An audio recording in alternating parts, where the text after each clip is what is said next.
வணக்கம். பரபரப்பு மீடியா செய்திகளுக்காக நான் நிரோஷன். கிரீன்லாந்தில் புதிதாக ஆட்சி அமைக்க உள்ள பிரதமர் அமெரிக்க ஜனாதிபதி டிரம்பின் கிரீன்லாந்தை கையகப்படுத்தும் முயற்சிகளை நிராகரிக்கிறார். நாங்கள் அமெரிக்கர்களாக இருக்க விரும்பவில்லை. நாங்கள் டென்மார்க்காரர்களாக இருக்க விரும்பவில்லை. நாங்கள் கிரீன்லாந்தியர்களாக இருக்க விரும்புகிறோம் என்றார் ஜென்ஸ் ஃபெடரிக் நீல்சன்.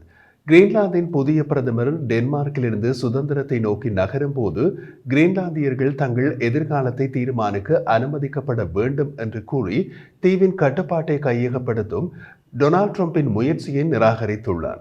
இந்த வார நாடாளுமன்ற தேர்தல்களில் மத்திய வலது ஜனநாயக கட்சியினர் ஆச்சரியமான வெற்றியை பெற்றனர். ஆனால் தனித்து ஆட்சி அமைக்க அறுதி பெரும்பான்மை கிடையாது. இப்போது ஒரு கூட்டணி அரசாங்கத்தை அமைக்க வேண்டும் என்று ஜென்ஸ் ஃபெடரிக் நீல்சன் தீவை அமெரிக்கா இணைக்கும் என்று ட்ரம்பின் தொடர்ச்சியான கூற்றுக்களுக்கு எதிராக நேற்று வியாழக்கிழமை உறுதியாக கூறினார். எதிர்காலத்தில் எங்கள் சொந்த சுதந்திரத்தை நாங்கள் விரும்புகிறோம் என்று கூறிய 33 வயதான நீல்சன் மேலும் நாமே நமது நாட்டை உருவாக்க விரும்புகிறோம் என்றார். கிரீன்லாந்தின் வெளியேறும் பிரதமர் மூட் எகேடே ட்ரம்பின் அச்சுறுத்தல்களை கூட்டாக நிராகரிக்க கட்சித் தலைவர்களின் கூட்டத்தை கூட்டுவதாக கூறினார். அவர் ட்ரம்புக்கு போதும் போதும், எங்களை பற்றி மீண்டும் மீண்டும் பேசுவதை விட்டுவிட்டு உங்கள் சொந்த பிரச்சனைகளின் முதலில் கவனியுங்கள் என்றார். இந்த முறை ட்ரம்பை நிராகரிப்பதை கடுமையாக்க வேண்டும். எங்கள் மக்களை தொடர்ந்து அவமரியாதை செய்ய முடியாது என்று எகேடே குறிப்பிட்டார். கிரீன்லாந்தை புதிய அரசாங்கம் அமைக்கும் வரை எகேட் தொடர்ந்தும் நாட்டை வழிநடத்துகிறார். எங்களை இணைத்துக் கொள்ளும் எண்ணத்தை மீண்டும் ஒருமுறை அமெரிக்க ஜனாதிபதி தூண்டிவிட்டார். அதை என்னால் முற்றிலும் ஏற்றுக்கொள்ள முடியாது என்று அவர் குறிப்பிட்டார். தேர்தல் முடிவை நான் மதிக்கிறேன், ஆனால் இடைக்கால அரசாங்க தலைவர் என்ற பொறுப்பு எனக்கு இருப்பதாக நான் கருதுகிறேன். எனவே கட்சித் தலைவர்களை விரைவில் அழைக்குமாறு நிர்வாகத்திடம் கேட்டுக்கொண்டேன். நேற்று வியாழக்கிழமை ட்ரம்ப் கிரீன்லாந்தை கைப்பற்றுவதற்கான தனது சபதத்தை மீண்டும் செய்த பின்னர் அவரது கருத்துக்கள் வந்துள்ளன.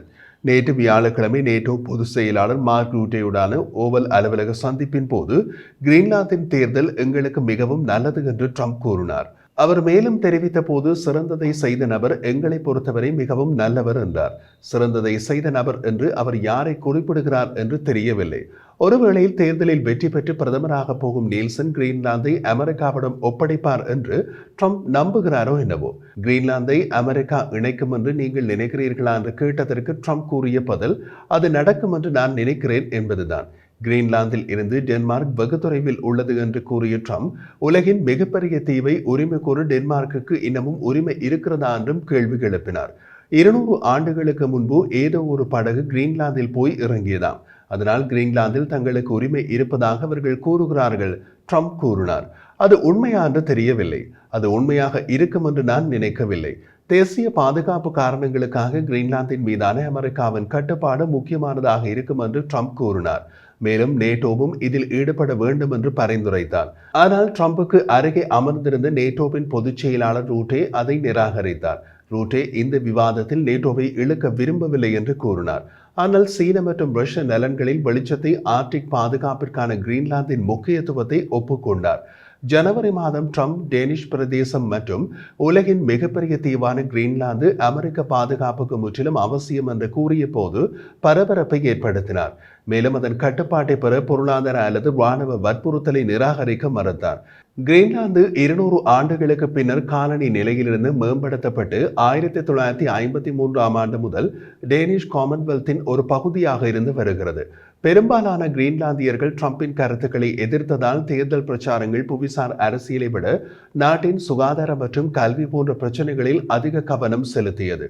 செவ்வாய்க்கிழமை நாடாளுமன்றத்திற்கு தேர்ந்தெடுக்கப்பட்ட 31 ஆண்களும் பெண்களும் அவ்வப்போது வெளியாகும் ட்ரம்பின் கூற்றுக்களை விட நாட்டின் முக்கிய தேவைகளில் கவனம் செலுத்தப் போவதாக கூறுகிறார்கள்.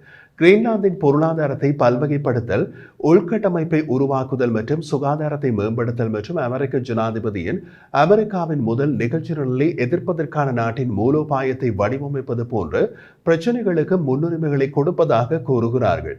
கிரீன்லாந்து தன்னிறைவு பெறும் வரை சுதந்திரத்தை தாமதப்படுத்தும் அதே வேளையில் வீட்டு வசதி மற்றும் கல்வி தரத்தை மேம்படுத்துவோம் என்று பிரச்சாரம் செய்த ஜனநாயக கட்சியினர் 29.9% வாக்குகளை பெற்றனர். 4 ஆண்டுகளுக்கு முன்பு அந்த கட்சி 9.1% வாக்குகளை மட்டும் பெற்று 4வது இடத்தில் இருந்தது. ஜனநாயக கட்சியின் வெற்றி நாட்டிற்கு நல்லது என்று நூக் நகர குடியிருப்பாளர் ஆந்தோன் நீல்சன் கூறினார்.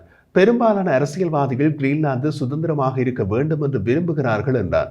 ஆனால் வெற்றி பெற்ற ஜனநாயக விஷயங்களை அவசரப்படுத்த விரும்பவில்லை. எனவே எல்லாம் சரியாக செயற்பட வேண்டும். முதலில் நாடு தன்னிறைவு அடைய வேண்டும் என்கிறார்கள்.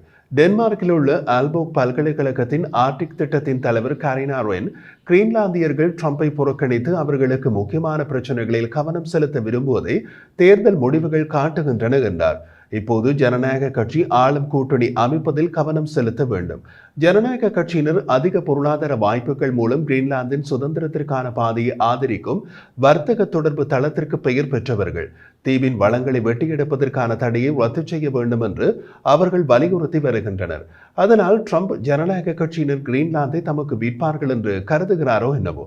மிகவும் தீவிரமான சுதந்திரத்திற்கு ஆதரவான கட்சியான நலேராக் 24.5% வாக்குடன் இரண்டாவது இடத்தை பிடித்தது. அதைத் தொடர்ந்து கடந்த அரசாங்கத்தை வழிநடத்திய இனுவிட் கட்சி 21.4% வாக்குகளுடன் மூன்றாவது இடத்தை பிடித்தது.